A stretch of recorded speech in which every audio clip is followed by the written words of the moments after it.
In previous lecture, we got understood about how exactly water is entering into the xylem. पानी को xylem तक पहुंचा दिए पिछले लेक्चर में. xylem से ऊपर पहुंचाना था. एक बेसिक मेथड हमने पढ़ा पिछले हफ्ते. कौन सा? Root pressure theory. Correct. That was the basic. Sorry. That was the basic process that we've understood. एक स्टेप आगे जाना है. पिछले हफ्ते हमने ये बोला कि जो रूट प्रेशर थियरी है वो छोटे प्लांट्स के लिए एप्लीकेबल है, बड़े प्लांट्स के लिए इट इज व्हाई? डिस्टेंस बहुत ज्यादा हो जाता है. उतने ज्यादा डिस्टेंस पे सिर्फ रूट प्रेशर काम नहीं आता. सो एक स्टेप और आगे अपने को बढ़ना होगा. We went a step more ahead. We are going a step more ahead. We will now understand about cohesion, adhesion theory, जिसको काफी बारी ट्रांसपिरेशनल पुल थियरी भी कह सकते हैं.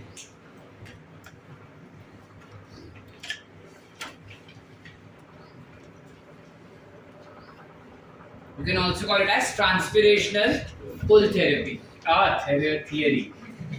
This theory was provided to us by Dickson and Joly. ये दो scientist है जिन्होंने हमको ये पर्टिकुलर थियरी दिया था. ठीक है, काफी बेसिक थियरी दिया है उन्होंने, कोई बड़ा 30 मार खान काम नहीं किया. This theory is completely based on the way that you drink your watermelon और कोकोनट वाटर. ठीक है, कोकोनट वाटर, वाटरमेलन जूस या ऑरेंज जूस, जिस तरीके से अपन पीते हैं, कुछ एग्जैक्टली वैसे ही फॉर्मेट में इन्होंने उनका थियरी दिया था. ठीक है, अब उन्होंने क्या बोला कि पानी जो है जब किसी भी सिस्टम से पास होता है, whether it is xylem vessels और xylem ट्रकीज, it will have different types of force of attraction. The first force of attraction that they gave us was cohesion. सुने हैं इसके बारे में पहले भी हम. ठीक है, what is cohesion? It is force of attraction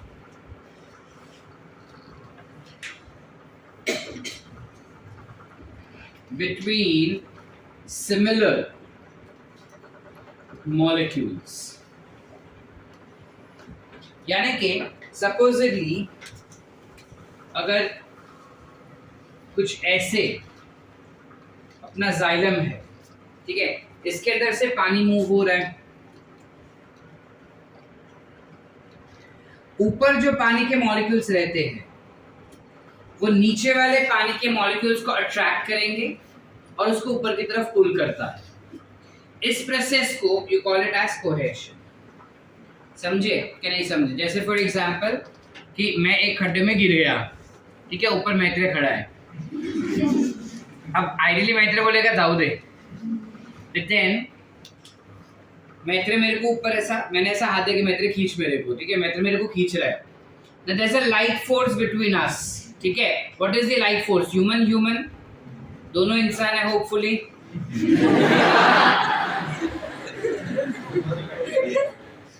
और वो मुझे खींच रहा है, यस और नो. तो जब वो मुझको खींचता है वो एक मुझे अट्रैक्शन फोर्स दे रहा है जिस वजह से मैं आसानी से ऊपर आ पा रहा हूँ. समझ पा रहे?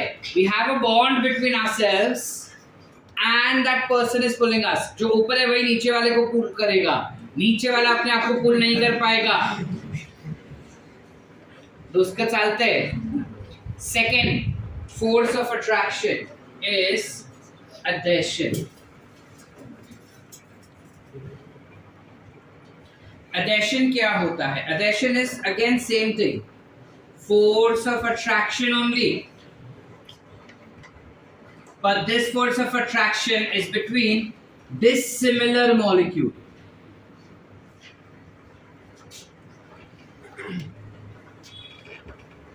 अब dissimilar molecule मतलब क्या हो गया?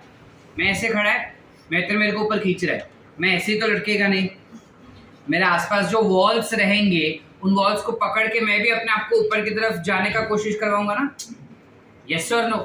लाइकवाइज जब पानी ऊपर की तरफ मूव होता है तो by cohesion force water molecules will attract each other and pull them up, but along with that Water molecules will also form a small bond of attraction between the walls of tracheids. Xylem tracheids या xylem vessels, उनके walls के साथ वो एक bond बना के अपने आप को ऊपर लेके जाने का कोशिश करेगा. इस फोर्स ऑफ अट्रैक्शन को हम क्या कहेंगे? अधेशन. कहते हैं कोहेशन फोर्स क्या था बेटा? सिमिलर मॉलिक्यूल्स के बीच में अट्रैक्शन हो रहा है जिस वजह से पानी ऊपर गया, राइट. अधेशन क्या हो गया? डिसिमिलर मॉलिक्यूल्स के बीच में अट्रैक्शन हो रहा है और वो पानी को ऊपर लेके जा रहा है. ये दोनों ही पानी को ट्रांसपोर्ट करवाने के लिए हेल्प करते हैं. इसके साथ साथ एक और फोर्स काम करता है which is called as surface tension. You have something called as surface tension. सुना है इसके बारे में कभी? क्या होता है? सरफेस बहुत टेंशन ले लेता है, फिर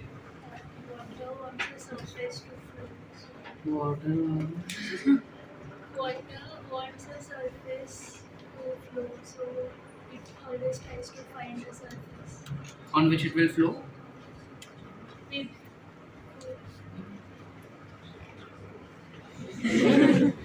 सरफेस टेंशन क्या होता है? बेसिकली फिजिक्स और केमिस्ट्री में तुम सरफेस टेंशन पूरा चैप्टर है जो तुमको सिखाया जाएगा. बायोलॉजी में अपने को जो एप्लीकेबिलिटी है ना वो मैं खाली पढ़ा रहा हूँ, बाकी डिटेल नहीं जाएंगे. ठीक है.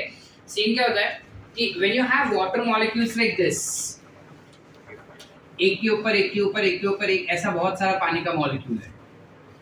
सरफेस पे जो वाटर मॉलिक्यूल रहेगा, सरफेस पे एकदम ऊपर वाला, ये वाटर मॉलिक्यूल ना थोड़ा सा फ्लैटेंड स्ट्रक्चर बनाता है, कुछ ऐसा. फ्लैटेंड स्ट्रक्चर बनाने की वजह से नीचे वाले वाटर मॉलिक्यूल पे प्रेशर आ जाता है. नीचे वाले वाटर मॉलिक्यूल पे जब प्रेशर आता है तो उसका साइज छोटा हो जाता है. उसका जब साइज छोटा हो जाता है तो उसका मूवमेंट फास्ट हो जाएगा. ये क्या लॉजिक बना सर? देखो, मैंने रनिंग रेस में भाग लिया, मैं भाग के इधर से उधर जाना चाहता है, अब मैं ऐसे ऐसे भाग रहा हूँ.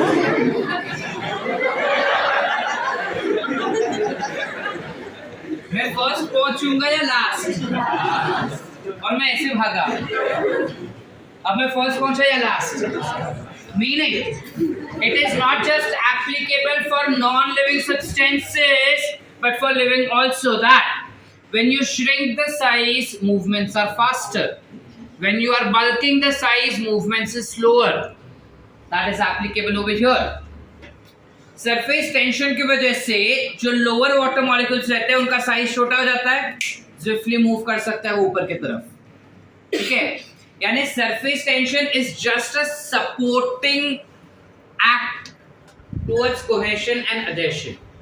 अलग से काम नहीं कर रहा है, वो उसके साथ साथ ही हो रहा है, बट वो सपोर्ट करता है ताकि कोहेशन और अधेशन और भी बेहतरीन तरीके से अपना काम कर सके. समझे कि नहीं समझे? अब और भी बेहतरीन मतलब क्या सर? मतलब आई टेल यू. देखो, सपोज ये नारियल पानी है या ये नारियल है नीचे, मैंने ऐसा स्ट्रॉ रखा और मैं पानी पी रहा हूँ. जब मैं पानी पीता और मैंने ऐसा टक टक किया, बीच में से आके मैत्रेय बोलते कि सर को पानी पीने नहीं देंगे आज, और ऐसा टक टक करता है, that water molecule might form bubble, but then that water molecule will still be in a column. गिर जाता है क्या? फोर्स ऑफ कोहेशन और अधेशन खत्म हो जाता है क्या? नहीं होता ना. मीनिंग फोर्स ऑफ अधेशन और फोर्स ऑफ कोहेशन जो होता है वो वाटर मॉलिक्यूल के अंदर टेंसाइल स्ट्रेंथ मेंटेन करने के लिए हेल्प करेगा अपने को. It helps in maintaining tensile strength. अब काय असतं टेंसाइल स्ट्रेंथ सर? बचपन में पढ़ा होगा टेंसाइल स्ट्रेंथ के बारे में, जब तुम मेटल्स एंड नॉन मेटल्स वाला चैप्टर पढ़े होंगे 8th या 9th स्टैंडर्ड में. टेंसाइल स्ट्रेंथ क्या होता है? जब तुम किसी चीज को खींचते हो, एक्सटर्नल फोर्स लगाए, वो लंबा लंबा लंबा लंबा होते गए लेकिन टूटा नहीं. That is what you call as tensile strength. जैसे तुम चिंगम खा रहे, च्यूइंग गम खा रहे हो, ठीक है, उसको तुम खींचो, वो लंबा लंबा होते जाता है, एक्सटर्नल फोर्स लगाने के बावजूद वो टूटता है क्या? It has its tensile strength. Sir इसको तो हम इलास्टिसिटी कहेंगे ना सर. हम फिजिक्स थोड़ा साइड में रखेंगे, हम बेसिक्स देखेंगे उसका. ठीक है. लाइकवाइज इट हैपेंस फॉर कोई लोखंड के लिए भी ये चीज एप्लीकेबल है। किसी लोखंड की चीज को तुम जोर से खींचो, वो एक्सटेंड होते जाएगा, टूटेगा नहीं। एक्सट्रीम प्रेशर दोगे तब टूटता है, अदरवाइज वो एक्सटेंड होगा लेकिन टूटेगा नहीं। Same is with plastic also. Plastic को तुम खींचो, वो टूटता नहीं है। This is tensile strength basically. So जब वाटर मूवमेंट हो रहा है, अगर पेड़ मेरा इतना बड़ा है तो नीचे से उसको इधर तक पहुंचना है ना, पानी को नीचे से टॉप तक पहुंचना है ना, तो नीचे से टॉप तक पहुंचने के लिए वो पानी का एक सिंगल कॉलम बनना बहुत जरूरी है बेटा। अगर वो सिंगल कॉलम नहीं बना तो पानी का मूवमेंट जो है वो ढंग से होगा नहीं कभी। समझ पा रहे? अगर मैं स्ट्रॉ से पानी पीना चाहता हूं तो पानी एक कॉलम में ऊपर आना चाहिए, फुहारे की तरह आएगा तो मैं पी नहीं पाएगा कभी। यस और नो? कहते कि नहीं? सो उसको पूरा एक ही कॉलम में टेंसाइल स्ट्रेंथ देने के लिए you have these forces which are available. Are we clear? Did we understand everyone? Yes और नो? यस। एवरीवन? यस। ठीक है, टेंसाइल स्ट्रेंथ हो गया और वो ऊपर ऐसा एक कॉलम में मेंटेन हो रहा है। अब प्रॉब्लम ये है कि हमने अब तक जो भी डिस्कस किया ना बेटा, that was only with regarding water molecules that are there in the lower edges. नीचे के वाटर मॉलिक्यूल्स ऊपर कैसे जाएंगे वही खाली बताया। मैत्री ऊपर कैसे पहुंचे ये मैंने बताया क्या? मैत्री को भी ऊपर चढ़ना है तो मैत्री को ऊपर कौन खींच के लेके जा रहा है वो अपने को देखना है। समझ पा रहे कि नहीं समझ पा रहे? नहीं समझा? नहीं समझा? क्रिश मूवी देखा है? स्पाइडरमैन देखा है?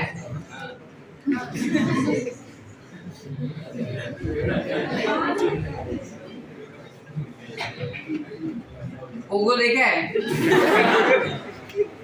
Tom and Jerry? बस वही देखते रहे बेटा, बहुत आगे बढ़ोगे।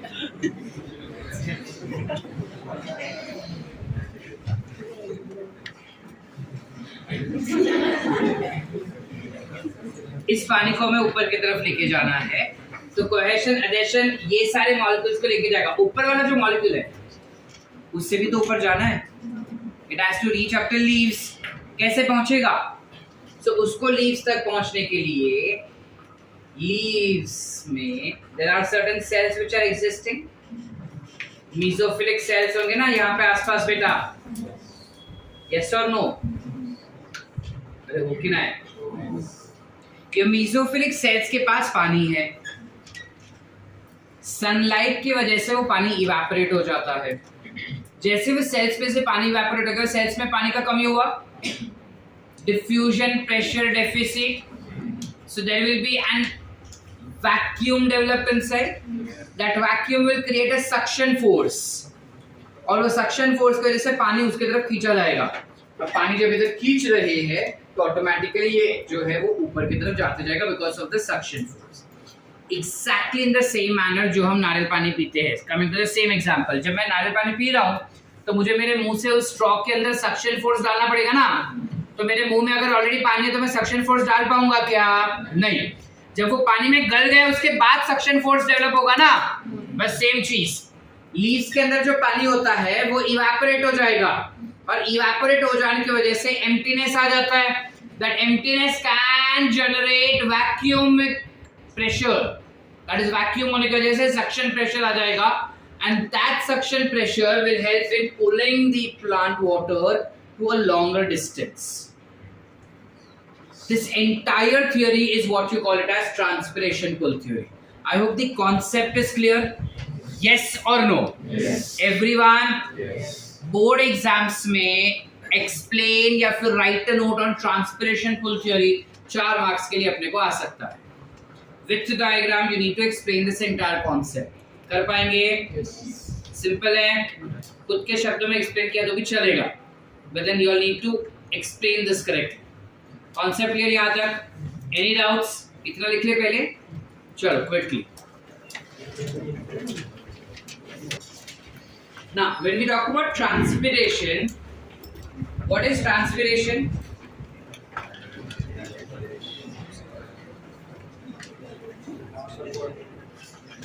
Loss of water in the form of vapor is called as transpiration. जब हम transpiration का बात करते हैं बेटा, plants के अंदर 3 जगह से transpiration या 3 तरीके के transpiration हो सकते हैं। ठीक है, सबसे पहला ट्रांसपिरेशन होता है क्यूटिक्युलर ट्रांसपिरेशन। क्यूटिक्युलर क्या होता है? क्यूटी no, cuticular is when you have transpiration occurring through cuticle of leaves, and that cuticle is composed of cutin, which is a carbohydrate. ठीक है, this is a waxy carbohydrate. Now जब हम बोल रहे हैं कि it is a waxy carbohydrate, meaning ideally वो पानी को permissible नहीं होना चाहिए. Yes or no? Ideally it should be impermeable for water. But then अगर इसका थिकनेस कम रहेगा, अगर ये पतला है तो उसके थ्रू ट्रांसपिरेशन करवा सकता है। ठीक है, अब उसके थ्रू जब ट्रांसपिरेशन करवा रहा है तो कितना प्रतिशत ट्रांसपिरेशन उसके थ्रू हो सकता है? You have somewhere 10 to 11%। 10 to 11% of transpiration can take place through cuticle। दूसरा होता है lenticular. Perfect, very good. Lenticels के द्वारा ट्रांसपिरेशन होगा। ठीक है,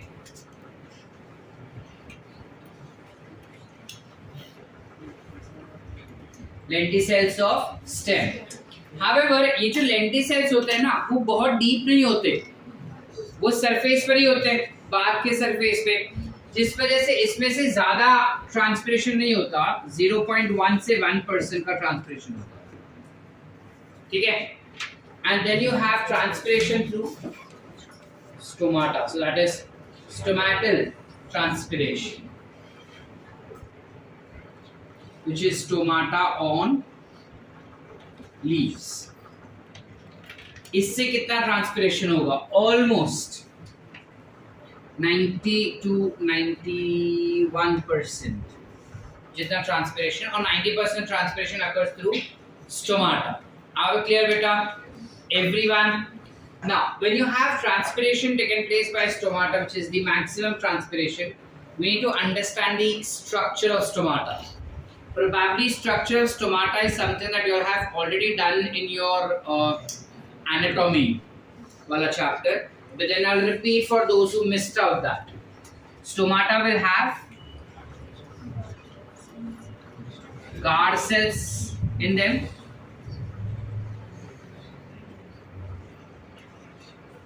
करेक्ट। इन गार्ड सेल्स का जो अंदर का सरफेस होता है वो काफी थिक होता है।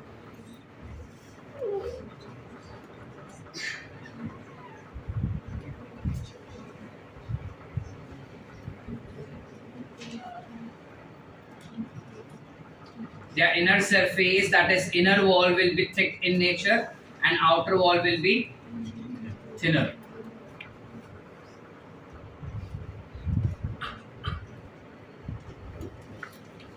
ठीक है, इसके अलावा उसके पास क्लोरोप्लास्ट होते हैं फॉर फोटोसिंथेसिस।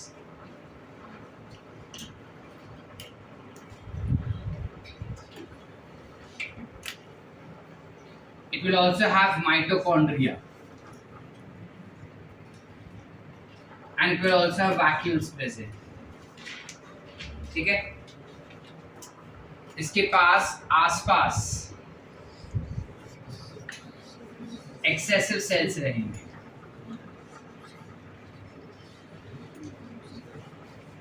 ठीक है, so taking with that respect, this becomes your chloroplast, this becomes vacuole, this becomes mitochondria,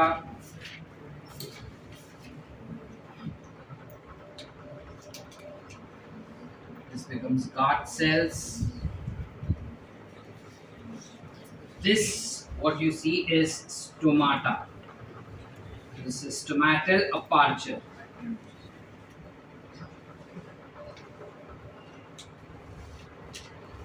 Whereas this cells, excessive cells जो आसपास दिखते हैं, या फिर सब्सिडरी सेल्स बोल सकते हैं, या फिर क्या कहेंगे? Find out and get the answer to that. ठीक है ना। सब्सिडरी सेल्स का क्या काम होता है?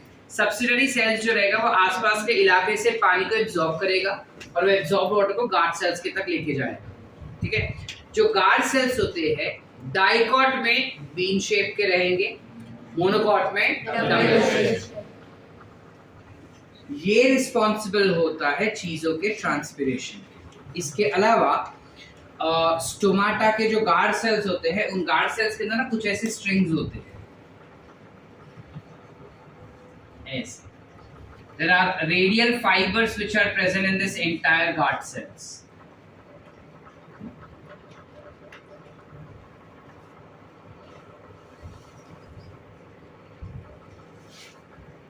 Can we see that? कुछ इस प्रकार रेडियल फाइबर्स होते हैं. These radial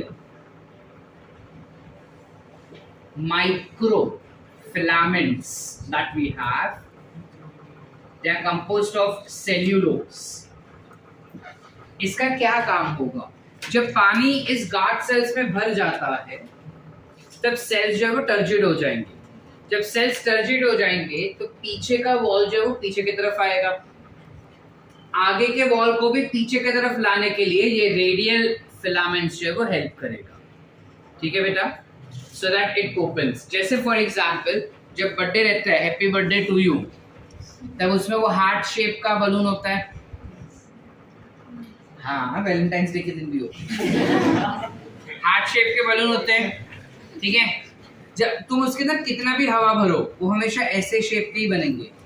यस और नो? राउंड नहीं हो जाते. क्यों नहीं होते हैं? इज बिकॉज जो सेंटर होता है ना उसका ऐसे वाला नॉच, उस नॉच इलाके में कभी टच करके फील करना, वो हमेशा थिक होता है. वहां का रबर जो होता है वो थिक होता है, and because of which it can not be pulled outwards. Same चीज यहाँ पर होता है. इनर वॉल थिक होने की वजह से ये इस तरफ आने का कोई स्कोप ही नहीं बनता. ठीक है, और रेडियली अरेंज माइक्रोफिलामेंट्स उसको हमेशा पीछे की तरफ लेके जाएंगे, because of which this stomata can easily open and close. Question arises, stomata कैसे open and close होता है sir? How exactly does stomata gets open and stomata gets closed? So there were scientists who tried understanding how exactly it is opening and how exactly it is closing.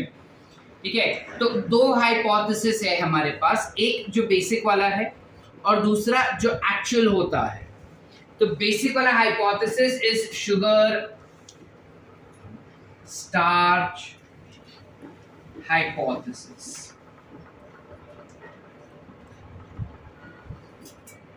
Sugar starch hypothesis में scientist ने हमको क्या बताया? Scientist बोले कि suppose ये particular तुम्हारा guard cells होंगे. ठीक है, imagine this to be a guard cells. इस गार्ड सेल के अंदर उसने बोला कि दिन के टाइम पे, during day time, chloroplast present है. So you will have what? Photosynthesis. Yes or no?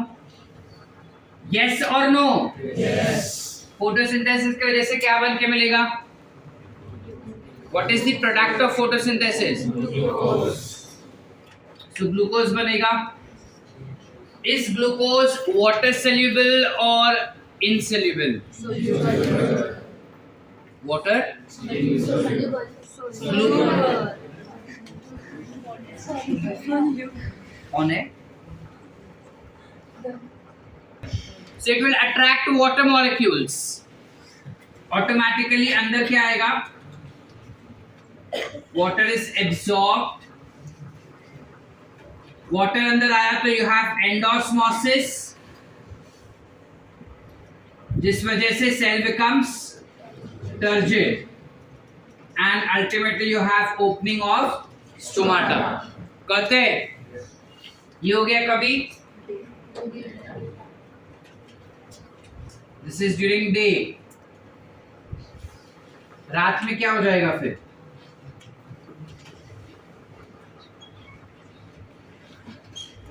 रात के समय पे वो बोलता है कि फोटोसिंथेसिस बंद हो गया, ग्लूकोज बनना बंद हो गया, तो सारा ग्लूकोज जो है वो स्टार्च बन जाएगा. Starch is water hating. Starch is polysaccharide. It will not get dissolved in water. तो हमारे खून में स्टार्च नहीं होगा? नहीं, हमारे खून में स्टार्च नहीं होता। तो सर अमाइलेज ब्रेक डाउन करता है ना, लेकिन अमाइलेज तो गधे लोग, हाँ वो हाँ भी बोल रही है। हाँ। प्रियंका, वो ब्रेक डाउन कैविटीज में होता है, इंटेस्टाइन छेद होता है पूरा, ब्लड नहीं है वो। Starch it is water insoluble.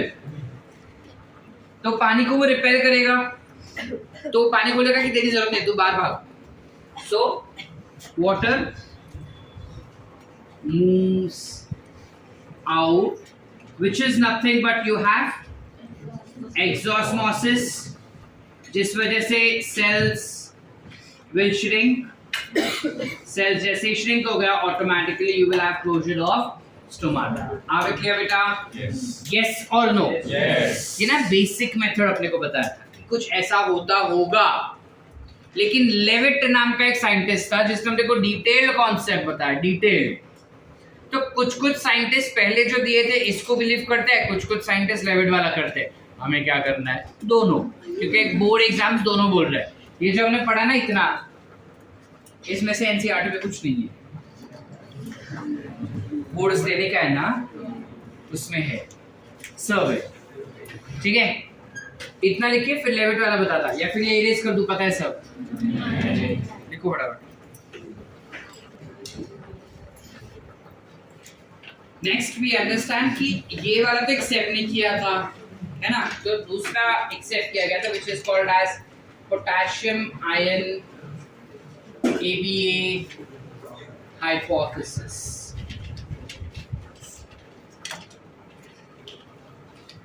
Last bench पे दिख रहा है या जूम करो?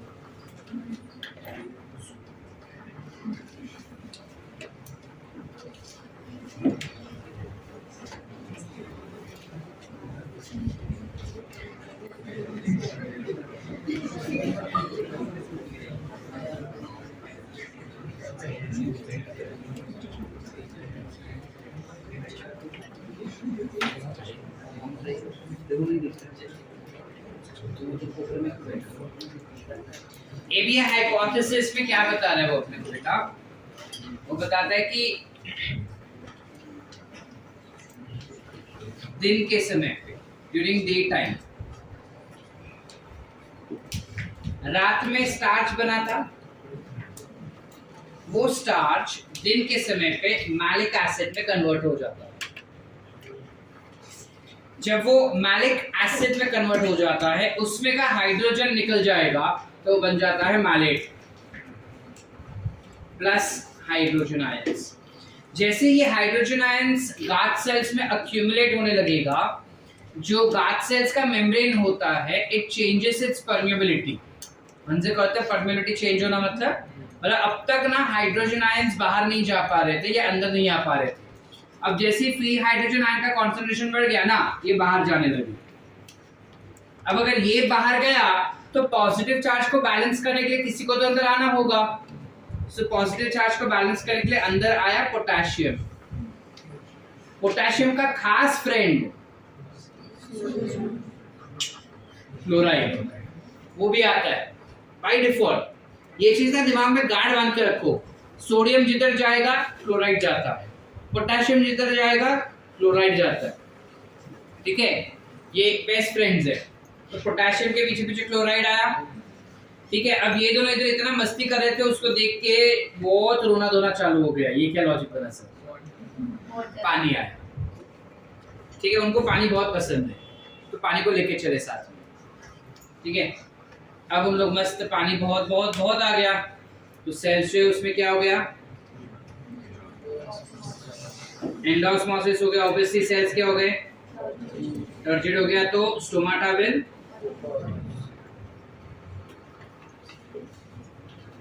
this is the actual logical pathway of how exactly stomata opens during daytime.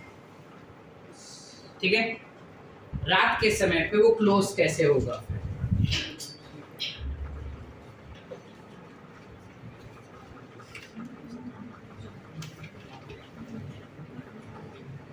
रात के समय पे वो बोलता है कि you have two things within the cells, malate K, ये मैलेट K प्लस के साथ जुड़ गया, सो मैलेट K है, plus there is a very high concentration of CO2 molecule. This high concentration of CO2 will induce ABA synthesis. ABA क्या होता है? ABA is a hormone जिसे हम कहते हैं abscisic acid. क्या ABA is abscisic acid? ये abscisic acid को ना ये बिल्कुल पसंद नहीं है. तो abscisic acid will repel K plus ions. तो K plus ions जो बाहर चले जाएंगे. तो बेस्ट फ्रेंड भी बाहर गया, तो साथ में पानी लेके गया. वो बोला जा, मेरे को बाहर फेंक रहा है, तो पानी ही लेके जाएगा. तो बोला यही तो मेरा टारगेट था. पानी बाहर गया, क्या हो गया फिर? एक्सोस्मोसिस, सेल्स विल shrink, जिस वजह से स्टोमाटा